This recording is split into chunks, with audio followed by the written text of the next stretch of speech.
프랑스 루브르 박물관에 가면요, 지금 이제 화면에 보이는 레오나르도 다빈치가 그린 어떤 작품이죠 이게? 모나리자입니다. 이 모나리자라는 작품이 있습니다. 그래서 미술 전문가들이 말하기를요, 이 모나리자를 다빈치가 1503년에 그림 그리기를 시작을 했고요, 1519년까지 약 16년 동안 그의 화실에 그대로 남아 있었다고 합니다. 그게 무슨 말입니까? 이 모나리자는요, 미완성 작품입니다. 레오나르도 다빈치가 완성하지 못한 채 남긴 작품이 바로 이 모나리자라는 그림입니다. 자, 그런데 이 모나리자가 미완성 그림이지만, 그러나 우리는 이 모나리자를 그림을 향해서 뭐라고 이야기합니까? 작품이라고 말하지 않습니까? 많은 사람들이 우러러보고 감탄에 맞지 않는 작품이 바로 이 모나리자라는 그림입니다. 그러면 미완성된 그림인데 이 그림이 여러분 왜 작품일까요? 왜 그렇죠? 그 이유는요, 여러분 쉽습니다. 항상 기억하셔야 돼요. 저의 질문 항상 어떻다고요? 뻔하지 않습니까?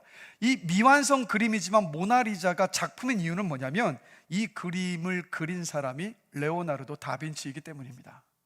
레오나르도 다빈치가 그렸기 때문에 미완성이지만 이 그림은 작품인 거예요. 그래서 여러분 이것을 아셔야 돼요. 이 땅의 모든 걸작품에는요, 항상 무엇이 드러나냐면 그 작품의 작가가 드러나는 겁니다. 자, 오늘 본문 10절을 보시면 지금 우리 개역개정 성경 말씀으로 우리는 그가 만드신 바라라고 말씀을 번역하고 있지만, 새번역 성경을 보면 이렇게 이 말씀을 번역합니다. 우리는 하나님의 작품입니다 라고. 우리는 하나님의 작품입니다. 여러분, 자동차 한 대를 만드는데 1만 3천 개 부품이 필요합니다. 자, 그런데 이 인간의 몸을 만드는 데는 얼마나 많은 부품들이 필요한지 아십니까? 100조 개의 세포 조직이 필요하고요, 25조 개의 적혈구가 있어야 되고 250억 개의 백혈구가 있어야 합니다. 이뿐만이 아니라 수조 개의 유전자가 있어야지만이 우리 각자의 몸이 만들어질 수 있다는 거예요. 자, 그런데 이렇게 만들어진 우리 손에는 다 지문이 있지 않습니까? 그런데 이 지문이 같을 가능성이 640억 분의 1입니다. 근데 지금 전 세계 인구가 몇 명이냐면 79억 명입니다. 그럼 무슨 말입니까? 똑같은 지문은 하나도 없다라는 거예요. 같은 지문이 나올 확률은 제로라는 말입니다. 무엇을 말합니까? 여러분, 하나님 우리 각자를 아주 독특하게 만드셨습니다. 그런데 저와 여러분 모두도 레오나르도 다빈치가 그렸던 저 모나리자처럼 미완성이에요. 아직 미완성이지만, 그러나 하나님은 뭐라고 말씀하십니까? 우리를 가리켜서 하나님의 걸작품이라고 말씀하고 있다는 거예요. 왜 그렇습니까? 하나님의 섬세한 손길이 닿아서 만들어졌기 때문에 걸작품인 거예요. 미완성이고 부족한 점이 있지만, 그러나 천지를 만드신 창조주 하나님의 손길이 닿았기 때문에 우리를 향하여서 걸작품이라고 말하고 있는 겁니다. 그리고 하나님의 형상을 담는 그릇이기 때문에 우리를 걸작품이라고 부르는 거예요. 하나님께서 사람을 만드시고 보시기에 좋았다고 감탄하실 만큼 저와 여러분들은요, 하나님의 걸작품입니다. 그러나 안타깝게도 어떤 일이 벌어졌습니까? 아담과 하와가 사탄의 말을 더 귀담아 듣고 하나님께 불순종했습니다. 그로 인해서 하나님의 형상을 담고 있었는데 인간이 그 형상이 깨져버린 거예요. 근데 깨졌다라는 이 말은 본드를 붙여서 고칠 수 있다는 뜻이 아니에요. 하나님의 형상을 담고 있어도 우리가 깨졌다는 것은 뭐냐? 도저히 고칠 수 없는 상태에 이르렀다는 뜻입니다. 그래서 하나님의 형상을 원래 담고 있었던 그릇이었는데 죄로 인하여서 그 형상을 담는 그릇이 깨져버린 상태를 로마서 3장 9절에서 18절을 보면요, 이렇게 말씀을 하고 있어요. 우리 다 함께 한 목소리 한번 읽어보겠습니다. 그러면 어떠하냐? 우리는 나으냐?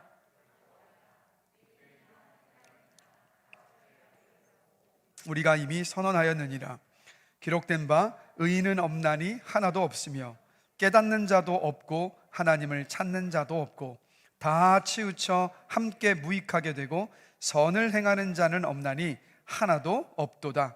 그들의 목구멍은 열린 무덤이요 그 혀로는 속임을 일삼으며 그 입술에는 독사의 독이 있고 그 입에는 저주와 악독이 가득하고 그 발은 피 흘리는 데 빠른지라.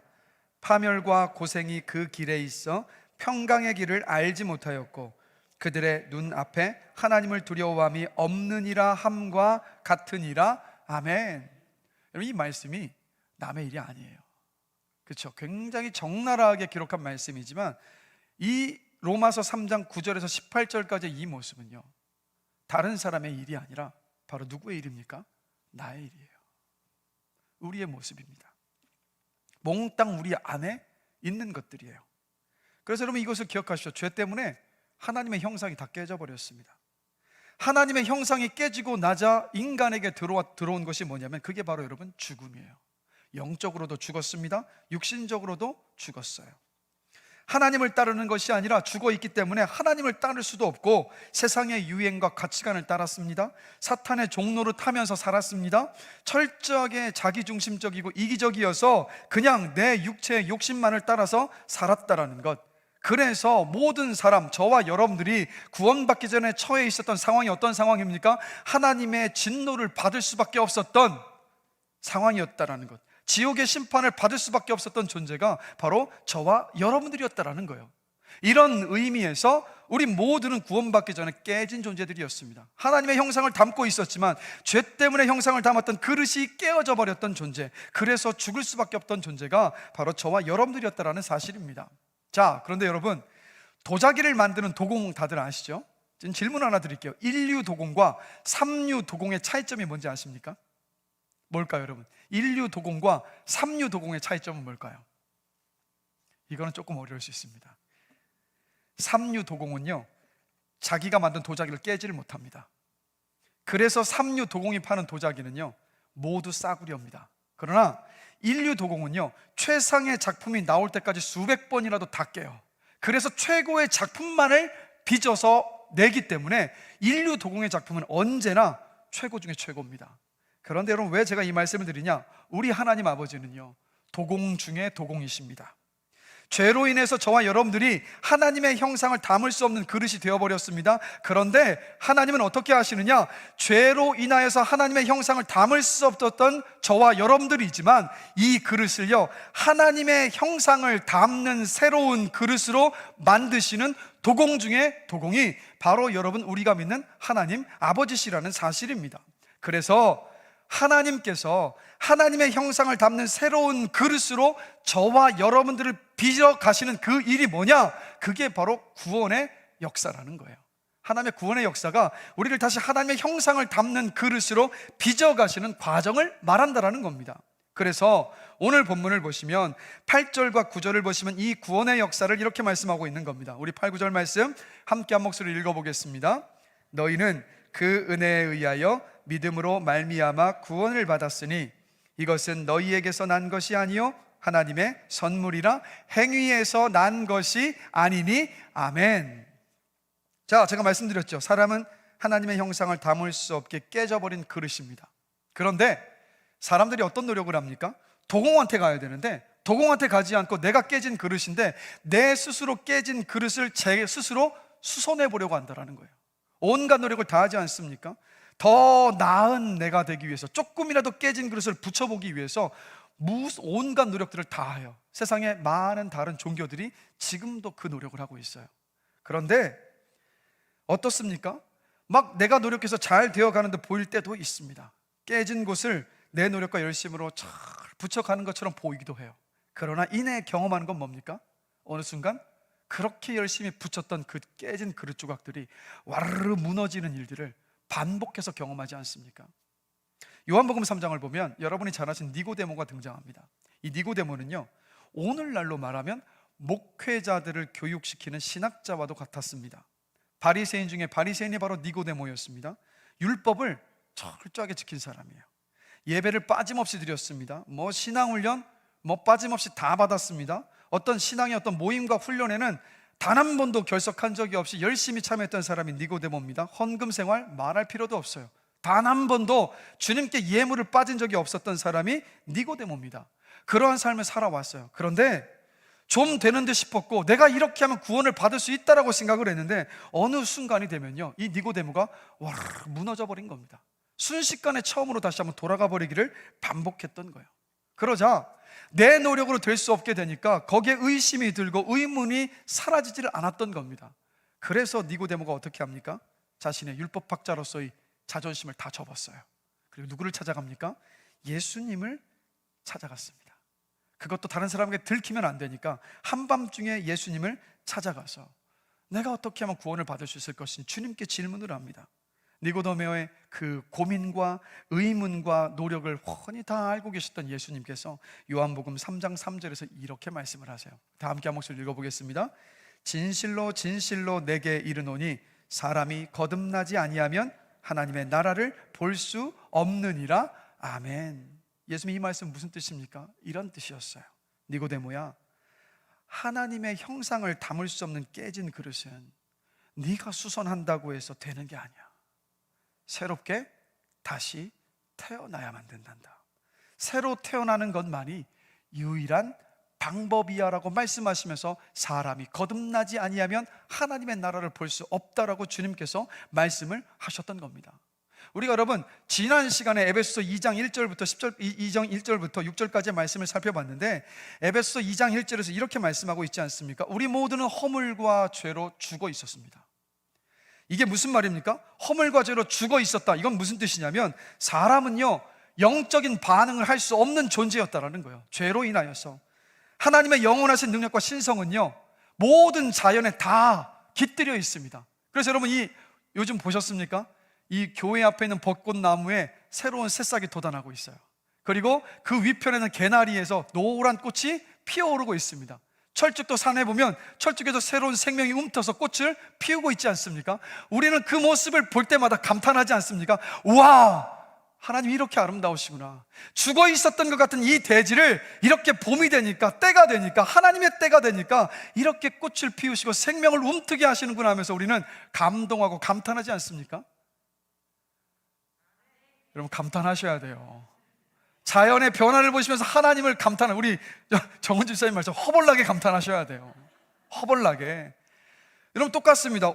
만물에 하나님의 창조주의 모습이 다 담겨 있기 때문에 우리는 지금 하나님을 보면서 자연을 보면서 감탄할 수 있지만, 그러나 우리가 구원받기 전에는요 자연을 보면서 하나님을 느낄 수도 없었고 볼 수도 없었고 알 수도 없었다라는 겁니다. 왜요? 영적으로 죽어 있었기 때문에. 또 영적으로 죽어 있을 때 어떤 일이 일어납니까? 복음을 들어요. 지적으로는요 예수님의 십자가의 죽음도 받아들여요. 부활도 받아들입니다. 수긍을 합니다. 그러나 어떻습니까? 지적으로는 수긍하나 이 마음으로는 믿지를 못하는 거예요. 왜요? 영적으로 죽어 있었기 때문에. 그래서 구원에 있어서 이런 사람의 영적인 상태를 가리켜서 조금 어려운 말이지만 이렇게 표현합니다. 전적 타락이라는 말을 써요. 구원에 있어서는 사람은요 전적으로 무능합니다. 영적으로 죽어 있기 때문에 구원의 어떤 자격도 조건도 가능성도 사람에게는 기대할 수가 없다라는 거예요. 이게 구원받기 전에 영적으로 죽어 있었던 저와 여러분들의 상태인 것입니다. 그래서 성경에서 뭐라고 말씀하는 겁니까? 구원은 나에게서 나오는 것이 아니라 위로부터 부어지는 선물이라고 말씀하고 있는 거예요. 위로부터 부어지는 선물, 하늘로부터 부어지는 선물, 하늘에 계신 하나님 아버지께서 주어지는 선물이 바로 구원이라는 겁니다. 그래서 8절을 다시 한번 보시면 이렇게 말씀하고 있는 거예요. 다시 한번 한 목소리로 읽겠습니다. 너희는 그 은혜에 의하여 믿음으로 말미암아 구원을 받았으니 이것은 너희에게서 난 것이 아니요 하나님의 선물이라. 아멘. 근데 우리는요 이 말씀을 통해서 이렇게 착각할 때가 있는 거예요. 하나님의 은혜와 우리의 믿음이 절반씩 반반이 섞여가지고 우리가 구원받을 수 있다라고 착각하는 경우들이 있다는 사실입니다. 그러나 그렇습니까? 내가 믿음으로 협조할 때 그때 하나님의 구원의 은혜가 우리 가운데 임하는 것이던가요? 여러분 그렇지 않습니다. 이 말씀을 잘 보시면 빨간 글씨로 되어 있는 이 말씀 뭐라고 말씀하고 있습니까? 다시 한번 읽어보겠습니다. 그 은혜에 의하여 믿음으로 말미암아 구원을 받았으니, 무슨 말입니까? 믿는 것도 은혜라는 말이에요.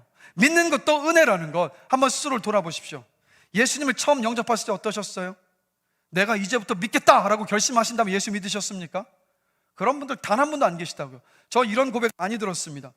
예수님의 동정녀 탄생과 예수님의 부활이 도무지 믿어지지 않았습니다. 그런데 어느 날 예수님의 그 동정녀 탄생과 예수님의 부활이 믿어지는 겁니다라는 고백 저 정말 많이 들었습니다. 우리도 똑같지 않습니까? 구원은요 어떻게 이루어졌습니까? 우리에게 새로운 생명을 주시는 성령님의 사역을 통해서 예수 그리스도로 말미암아 이루어지는 것이 구원의 은혜인 줄로 믿습니다. 우리가 예수 그리스도의 십자가 부활을 믿는 믿음은 누구의 역사냐면 우리의 의지와 결단이 아니라 먼저 성령님의 역사로 인하여서 우리가 예수를 믿게 되었다라는 겁니다. 그래서 만약에 어떤 식으로든 우리가 구원의 보탬이 되면은요, 그거는요 선물이 아닙니다. 선물이 아니라 보상이 되어버려요. 그러나 성경은 뭐라고 말씀하고 있습니까? 구원은 하나님의 선물이라고 분명히 말씀하고 있다는 거예요. 그래서 여러분, 구원은요 자격 없는 저와 여러분에게 베풀어 주신 하나님의 사랑이 담긴 선물이 바로 구원입니다. 구원은 전적으로 여러분 하나님의 은혜라는 것, 우리가 믿어서 믿어진 것이 아니라 믿어져서 믿게 되었다라는 것. 그래서 예수님의 그 말씀처럼 성령으로 말미암아 우리가 거듭날 때 우리가 예수님을 믿을 수 있어요. 그 거듭남의 은혜, 믿어져서 믿게 된 그 은혜로 말미암아서 저와 여러분들이 구원을 받았고 오늘도 하나님을 아버지라 부르며 오늘 예배하며 부르짖며 기도할 수 있는 줄로 믿습니다. 그래서 여러분 늘 기억하십시오. 구원은 뭐라고요? 자격 없는 저와 여러분에게 하나님께서 베풀어 주신 사랑의 선물이 바로 여러분 구원입니다.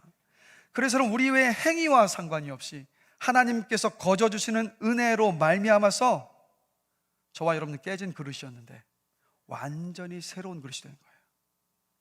새로운 영혼이 창조된 겁니다.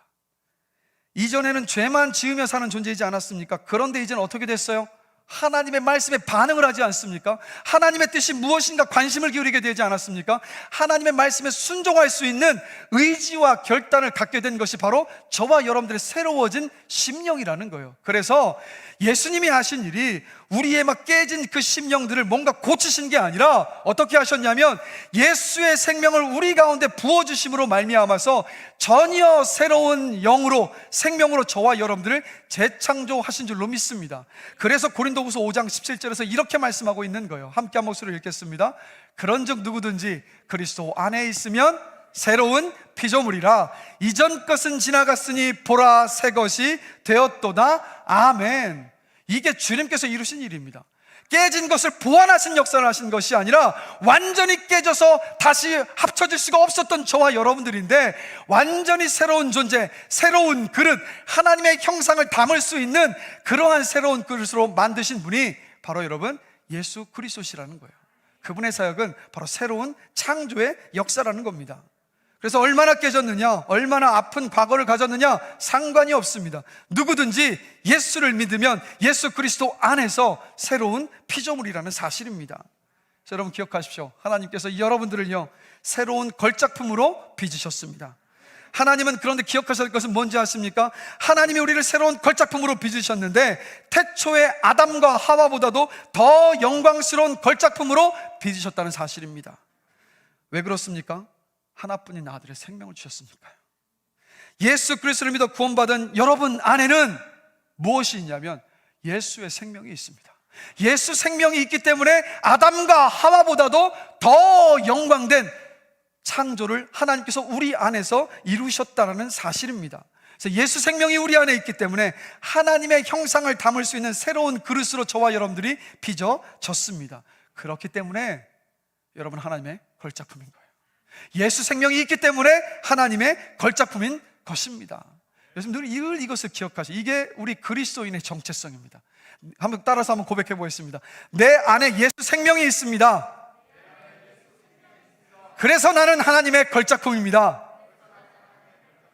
여러분 세상은요 우리를 수치화시키고 어떤 돈과 액수를 가지고 끊임없이 우리를 재단하고 평가하려고 하지 않습니까? 그러나 그 마귀와 사탄의 유혹 앞에 무너지거나 흔들리지 마십시오.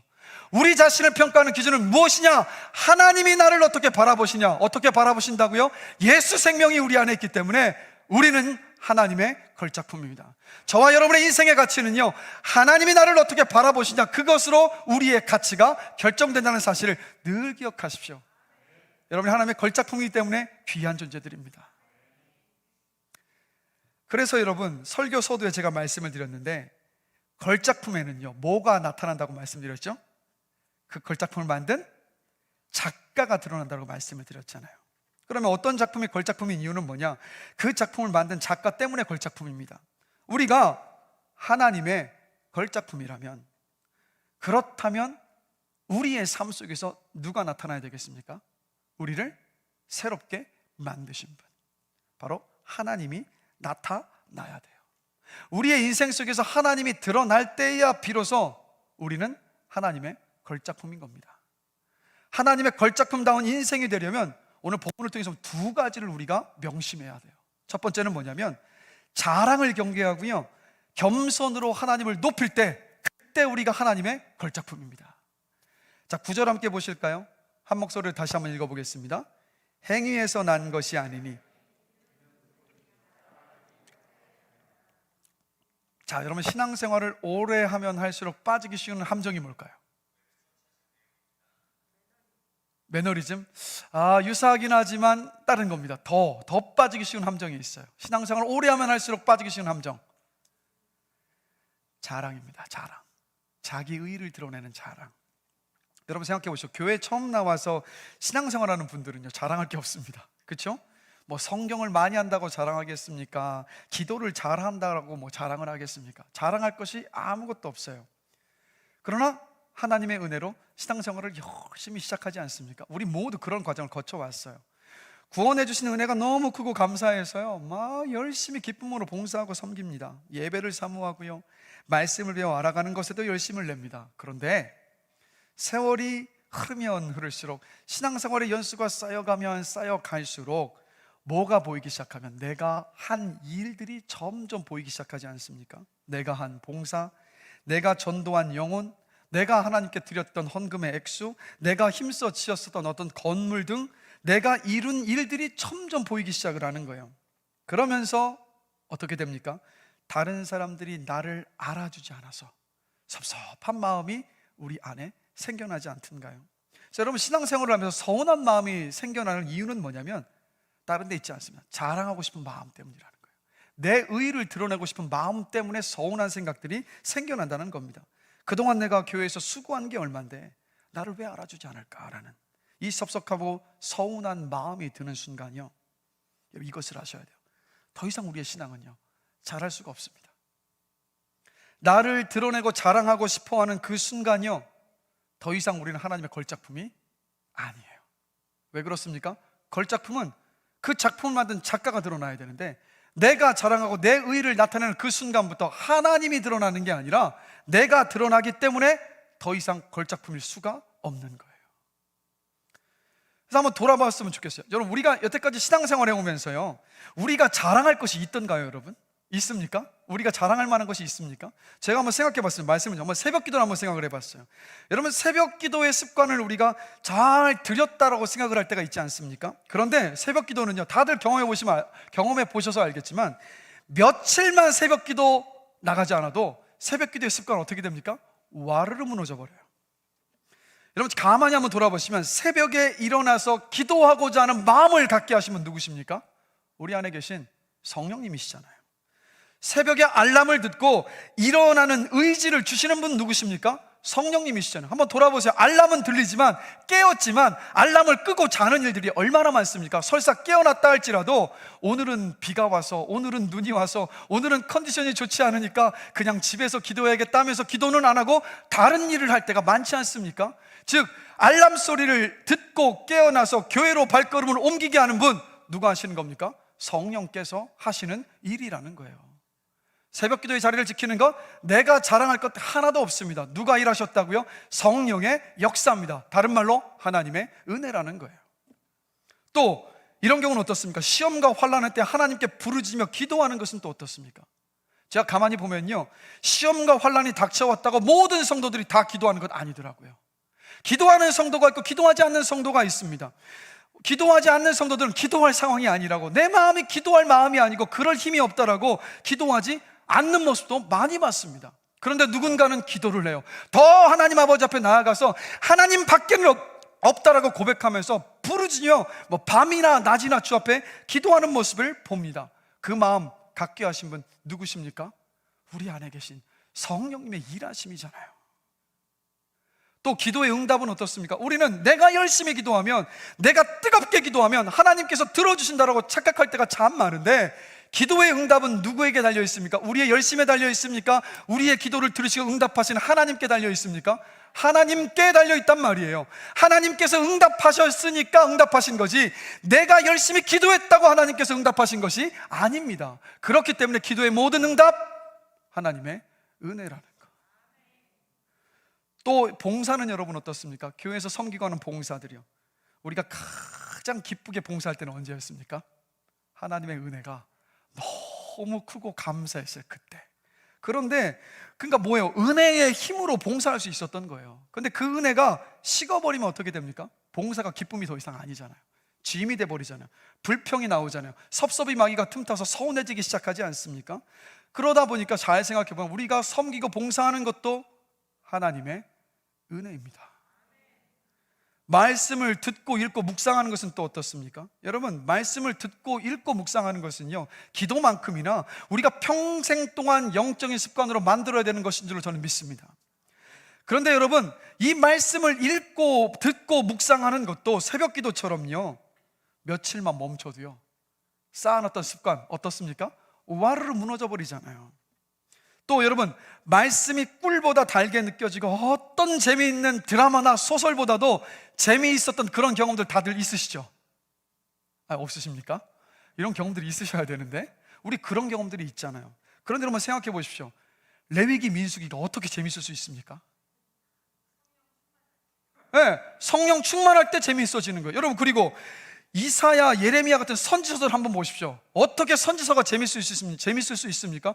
그 말씀들 하나하나를 보면요, 우리의 이 내면을 적나라하게 비수를 꽂듯이 꼽는 말씀들이지 않습니까? 대할 때마다 아픈 말씀인데 그 말씀이 어떻게 재미있을 수가 있어요, 여러분. 그런데 우리 이혜영 권사님께서 말씀하신 것처럼 진리의 영이신 성령께서 우리 안에서 일을 하시면 레위기도 재미있고 민수기도 재미있고 요한계시록도 재미있고 모든 성경이 어떤 소설보다도, 어떤 재미있는 주말 드라마보다도, 넷플릭스의 어떤 영화보다도 재미있는 일이 일어나지 않습니까?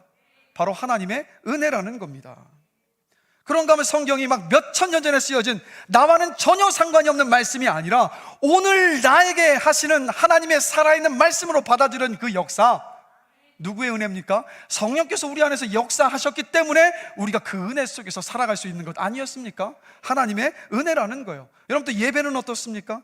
신앙생활의 연수가 길어지면 길어질수록 가장 타성에 먼저 졌고 매너리즘에 빠지기 쉬운 게 예배 아니던가요? 그런데 그래서 여러분, 올해도 예배를 회복하자고 그렇게 부르짖며 기도하는 이유가 바로 거기에 있지 않습니까? 그런데 한번 생각해 보십시오. 매주 드리는 그 예배가, 지난주에도 드렸고 그 지지난주에도 드렸던 그 예배가 매일 새로울 수 있는 것, 목회자의 설교가 내가 다 알고 있었던 메시지였음에도 불구하고 또다시 새롭게 들리고 은혜가 될 수 있는 것, 예배 속에서 우리가 하나님을 높이며 찬양 가운데 은혜를 받을 수 있는 것, 모두가 다 누구의 역사든가요? 성령님의 역사 아니던가요? 성령께서 기름을 부어주시고 예배 가운데 함께 하셨기 때문에 이런 은혜를 저와 여러분들이 누릴 수 있었다라는 사실입니다. 하나님의 은혜라는 거예요. 복음을 전하는 건 어떻습니까? 내 마음 안에 복음을 전하지 않고서는 배길 수 없는 그 마음, 누가 주셨어요? 복음의 감격과 기쁨 누가 주셨습니까? 성령께서 주신 마음 아니던가요? 성령께서 그 마음을 주시니까 누구를 만나든 전하지 않을 수가 없었던 건 아니었습니까? 또 두려워하지 않고 담대하게 복음을 전할 수 있었던 것, 내 말주변 좋아서요? 천만에요. 내 말주변 때문이 아니라 내 안에 계시는 성령께서 진리를 생각나게 하셨고 담대하게 하셨기 때문에 그 말씀을 선포할 수 있었습니다. 또 내가 전한 복음 때문에 그 사람이 구원받았던가요? 아니잖아요. 나같이 모지레기 같은 사람을 통해서도 복음이 전해졌지만 전해진 복음을 그 사람의 심령 가운데 뿌려지게 하시고 열매를 맺게 하시면 누굽니까? 나를 거듭나게 하시던 그 성령께서 그 사람의 심령 안에도 역사하셨다라는 사실 아닙니까? 이것도 역시 하나님의 은혜입니다. 다시 질문 드릴게요. 우리의 신앙생활에 우리의 공로가 있습니까? 공로는 단 하나도 없어요, 여러분. 하나님의 은혜입니다. 우리가 자랑할 것이 하나도 없다라는 거예요. 그냥 우리 안에서 선하신 일을 시작하신 주님께서 일하신 결과들일 뿐입니다. 그래서 여러분, 우리는 끊임없이 우리 자신을 돌아봐야 돼요. 우리가 자랑할 것이 아무것도 없습니다. 여러분, 우리가 자랑하는 순간요, 정말 무서운 것이 무엇인지 아십니까? 우리가 율법주의자가 돼버린다는 사실이에요. 자랑하는 그 순간부터. 율법주의자들은 누굽니까? 율법을 다 지키지도 못하면서 자기가 지키는 그 한도 내에서 이 율법 지켰어요? 저 율법은 지켰습니까? 라고 캐물으면서 다른 사람들의 신앙의 죄책감을 부추기는 사람들이 율법주의자 아니던가요? 그런데 우리가 내 신앙생활의 모든 것들 안에서 자랑을 하기 시작하는 순간 내가 율법주의자가 될 수 있다는 거예요. 다른 사람들의 신앙의 기쁨을 다 빼앗아 가버릴 수 있다는 겁니다. 여러분, 성경을 읽고 묵상하고 기도하고 봉사하고 예배해야 하는 것 맞습니다. 그러나 이런 것들 때문에 우리가 의로워질 수 있는 것은 아닙니다. 여러분, 공부를 하면 할수록 어떻게 된다고 하죠? 내가 더 모른다는 것을 깨닫게 된다고 박사과정을 가시는 모든 분들이 고백을 하시더라고요. 똑같습니다.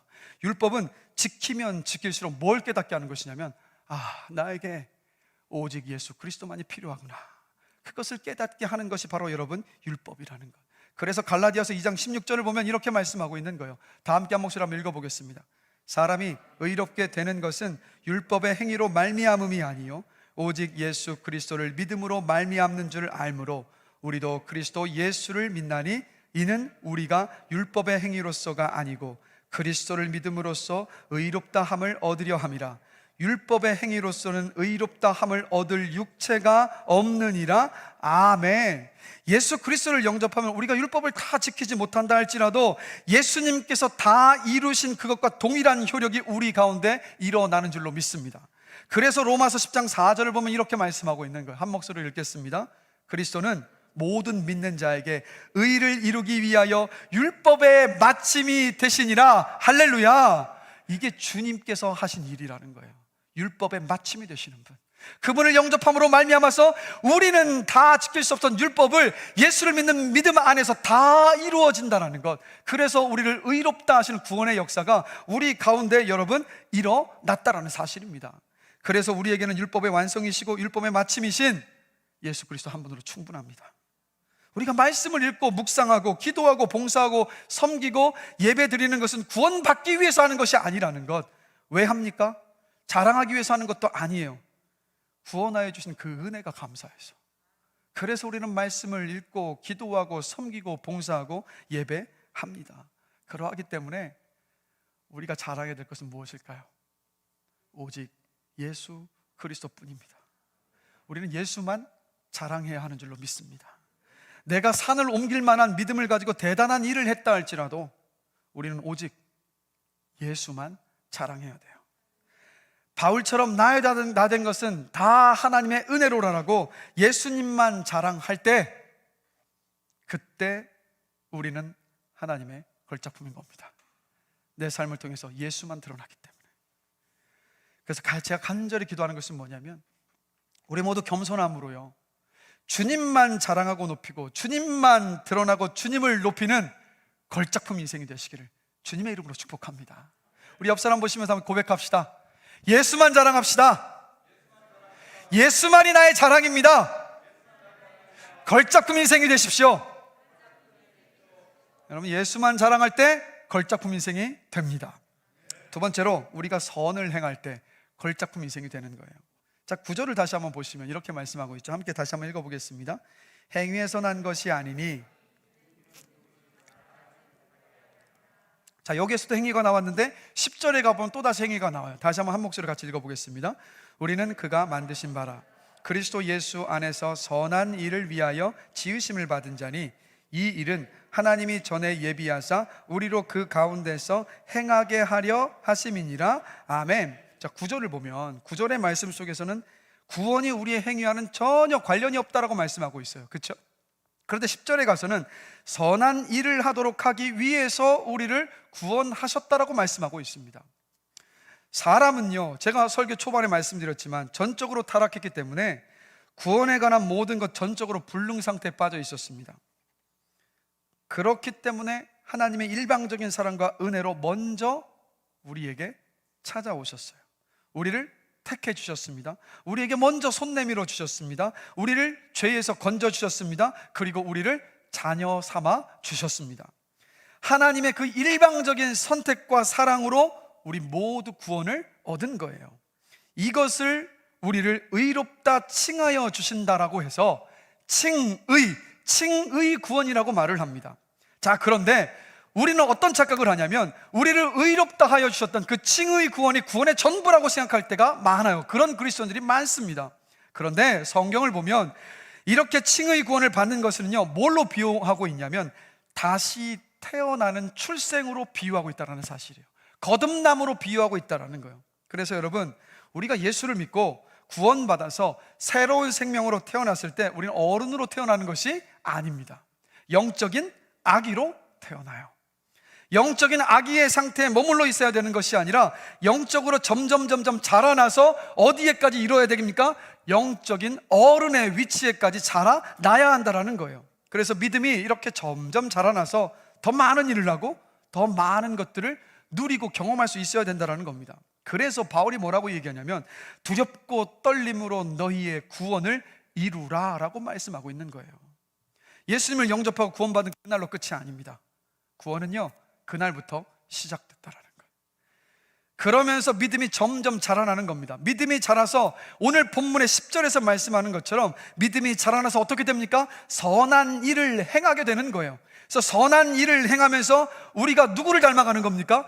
예수 그리스도를 닮아가요. 예수 그리스도를 닮아가는 것이 우리 안에 하나님의 형상을 담게 되는 것을 말하는 겁니다. 그래서 구원의 여정은 예수를 믿었다고 끝나는 것이 아니라 예수를 믿는 그 순간부터 시작되어서 언제까지 계속됩니까? 우리 예수님께서 이 땅에 다시 오실 때까지 우리의 구원의 여정은 계속 되는 거예요. 그런데 그래서 선한 일을 행하면서 예수님을 닮아가는 것이 바로 10절에서 말씀하고 있는 구원의 목적입니다. 저와 여러분 구원하신 이유가 뭐라고요? 선한 일을 행하도록 하시기 위해서, 선한 일을 행해서 예수를 닮아가도록 하시기 위해서, 하나님의 형상을 담도록 하시기 위해서 바로 우리를 구원하셨다는 거예요. 자, 그런데 여러분, 삶의 변화가 없는데도 변화를 향한 노력도 하나도 없이 예수님을 믿는 날만 강조하면 그게 누구의 주장인지 아십니까? 바로 구원파의 주장이라는 거예요. 구원파는요, 언제 구원받았는지만 분명하면 과거와 현재, 미래 죄까지도 다 용서받았기 때문에 회개할 필요가 없다고 가르칩니다. 구원받은 나를 기억하는 것이 구원의 가장 확실한 증거이지 지금 내가 어떻게 사느냐가 중요한 증거가 되지 못한다라고 구원파는 가르칩니다. 그러다 보니까 선을 행하며 사는 삶, 거룩하여지는 그 성화의 과정을 가르치지도 않고 무시하는 것이 바로 여러분 구원파라는 것. 그래서 여러분, 하나님은 저와 여러분에게 뭐라고 말씀하십니까? 이렇게 분명히 말씀하시잖아요. 내가 거룩하니 너희도 거룩해라. 하나님을 닮아가라고 분명히 말씀하고 계시잖아요. 그러나 구원파는요, 거룩이 중요하지는 않습니다. 그런데 안타까운 것은 뭔지 아십니까? 한국 교회 안에도 구원파의 이런 구원의 어떤 사상들이 깊숙이 들어와 있어 왔었던 그런 시간들이 쌓여 있잖아요. 성화를 강조하지 않습니다. 선한 일을 행하면서 예수를 닮아가는 것 강조하지 않습니다. 그냥 뭐만 강조합니까? 예수 믿어 구원받아 천국 가는 것만 강조했어요. 칭의 구원만 강조했던 겁니다.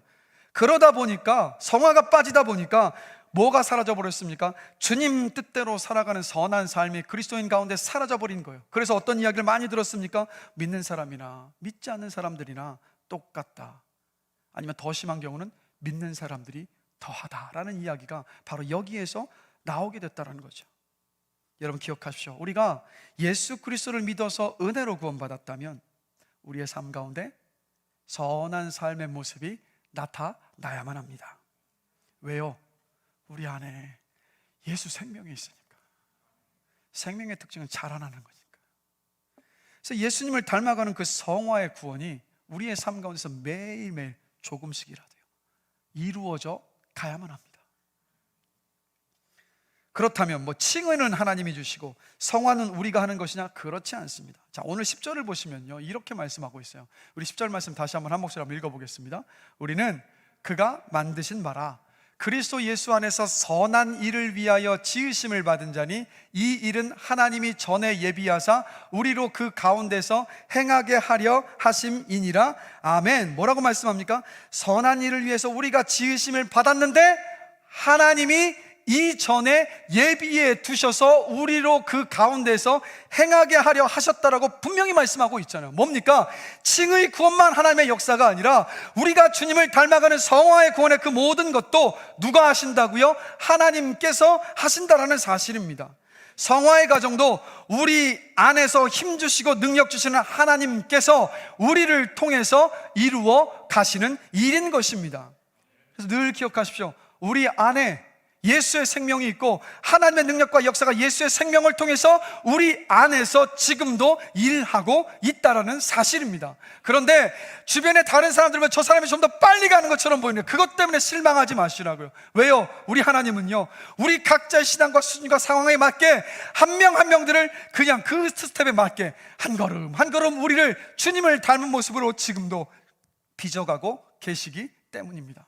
늘 기억하세요. 우리 하나님 아버지는 어떤 하나님이시라고요? 맞춤형의 은혜를 주시는 하나님. 주님을 닮아가는 그 과정 속에서도 맞춤형의 은혜를 주십니다. 그렇기 때문에 자랑하지도 마시고 비교하지도 마십시오. 그저 어제보다도 달랐던, 아니 어제보다 달라진 나의 모습을 보면서 하나님 나를 오늘 이렇게 변화시키셨군요, 그것으로 감사하며 기뻐할 수 있는 여러분들이 되시기를 주님의 이름으로 축복합니다. 주님이 그 일을 이루어 가고 계시다라는 거예요. 그러면 우리의 질문은 여기에 있어요. 선한 일이 도대체 뭡니까? 선한 일이 뭐죠? 선한 일은 주의 뜻에 맞춰 사는 것을 말합니다. 주님이 가라시면 가고 멈추라고 하시면 멈추는 것, 주님이 기뻐하시는 일이면 기쁨으로 나도 순종하고 주님께서 기뻐하시지 않는 일이면 내가 하고 싶은 일이라도 멈추는 것, 내 뜻에 주님을 끼워 맞추는 게 아니라 주님의 뜻에 내 뜻을 맞추는 것, 이게 바로 선한 일을 행하는 것입니다. 그래서 우리가 선을 행할 때 어떤 일이 일어납니까? 하나님이 영광 받으시는 거예요. 하나님이 드러납니다. 그럴 때 하나님의 걸작품인 거예요. 그럴 때 하나님의 걸작품인 거예요. 다른 교회 한 성도님이요, 시댁에서 당하는 수많은 어려움을 묵묵히 참고요, 마침내 시댁 식구들을 모두 주님께로 인도하는 통로로 쓰임을 받았습니다. 세월이 지나고 나서 시어머니가 이런 놀라운 고백을 하시는 거예요. 제가 구원받은 것은 우리 며느리 때문입니다. 제가 참 성격이 안 좋아서 시집살이를 호되게 시켰는데 우리 며느리가 그걸 참고 선한 행위로 저를 대해주었습니다. 그 선행을 보고 교회에 나와서 복음 듣고 제가 구원받을 수 있었습니다. 저는 우리 며느리를 존경합니다. 여러분, 하나님은요, 하나뿐인 아들 예수 그리스도를 이 땅에 보내셔서 갈보리 십자가에서 피 흘리게 죽게 하셨습니다. 그 은혜로 우리를 하나님의 걸작품 되게 하셨습니다. 그래서 우리 스스로에게 한번 질문을 던져봤으면 좋겠어요. 나는 어떤 작품인가? 혹시 예수님께서 말씀하셨던 맛을 잃어버린 소금처럼 예배당을 나가면 사람들에게 밟히는 혹시 그런 작품은 아닌가? 예수 믿지 않는 사람보다 더 악하게 일을 하고 자녀들에게 덕이 되지 않는, 바라보기 싫은 혹시 잘못된 작품이 내가 아니던가? 우리 자신 스스로에게 한번 질문을 던져봤으면 좋겠어요. 여러분, 이것을 기억하십시오. 여러분 안에는, 우리 안에는 뭐가 있다고요? 예수 생명이 있습니다. 예수님의 부활의 생명이 우리 가운데 있습니다. 아직은 미완성이지만 예수 생명이 있기 때문에 기억하세요. 우리는 걸작품인 겁니다. 그렇기 때문에 주님의 뜻대로 순종하는 그 선을 행하며 사는 걸작품의 삶을 살아가시는 여러분들이 되시길 주님의 이름으로 축복합니다. 여러분의 삶을 통해서 하나님이 드러나고 영광받는 걸작품 인생이 되시길 주님의 이름으로 축복합니다. 그리고 무엇보다도 우리의 후손들이요, 여러분의 후손들이 여러분들을 바라보시면서, 그래, 우리 조부모님과 부모님은 하나님의 영광을 드러내는, 나에게 하나님을 보여준 하나님의 놀라운 걸작품이셨어 라는 그러한 고백을 듣는 정말 멋진 인생, 정말 하나님의 걸작품다운 인생이 되시기를 주님의 이름으로 축복합니다. 여러분, 거기에 마음의 소원을 두시고요, 성령의 도움을 구하시고 부르시며 기도하는 오늘 밤이 되기를 원합니다. 우리 찬양들 다 올라와 주시고요, 말씀을 마무리하겠습니다. 미국 노스캐롤라이나 주 샬럿이라는 도시에 가면요, 여러분이 잘 아시는 그 빌리 그레이엄 목사님의 기념 도서관이 있습니다. 그런데 이 도서관 입구 우측에 보면 빌리 그레이엄 목사님의 부인 루스 그레이엄 여사의 무덤이 있는데, 그 무덤을 보면요, 이런 비가 하나 세워진 묘비명에 이렇게 쓰여져 있습니다. 공사 끝, 그동안의 인내를 감사함. 여러분, 하나님의 걸작품이 되는 우리의 공사는 여러분 아직 끝나지 않았습니다. 우리가 하나님의 걸작품으로 완성되는 순간은 언제입니까? 주님께서 이 땅에 다시 오실 때 완성됩니다. 여러분 기억하세요. 하나님은요, 레오나르도 다빈치처럼 우리를 미완성의 작품으로 절대로 남겨두지 않으십니다. 하나님은 반드시요, 우리를 완성된 걸작품으로 반드시 만드십니다. 그러하기에 여러분, 하나님의 걸작품으로 여러분들이 완성될 그 날을 소망으로 붙잡으십시오. 오늘 실수하고 넘어졌다 할지라도 여러분 다시 일어서십시오. 걸작품에 때가 묻고 먼지가 쌓였다 할지라도 그 걸작품은 걸작품인 거예요. 똑같아요. 여러분이 실수하고 죄로 무너졌다 할지라도 여전히 여러분 안에는 예수의 생명이 있고 여전히 여러분은 구원의 은혜 가운데 있는 사람이기 때문에 여러분들은 걸작품인 겁니다. 그 자존감을 가지시고 일어서셔서 하나님의 걸작품답게 다른 것 자랑하는 것이 아니라 내 자랑하는 것이 아니라 예수만 자랑하시고 그리고 주님의 뜻대로 선한 일을 행하시면서 걸작품다운 인생을 살아가신 여러분들이 되시기를 주님의 이름으로 축복합니다. 여러분 이것을 기억하십시오. 걸작품 인생을 살아가는 그 인생이 명품 인생입니다. 명품 인생 되시길 다시 한번 주님의 이름으로 축복합니다.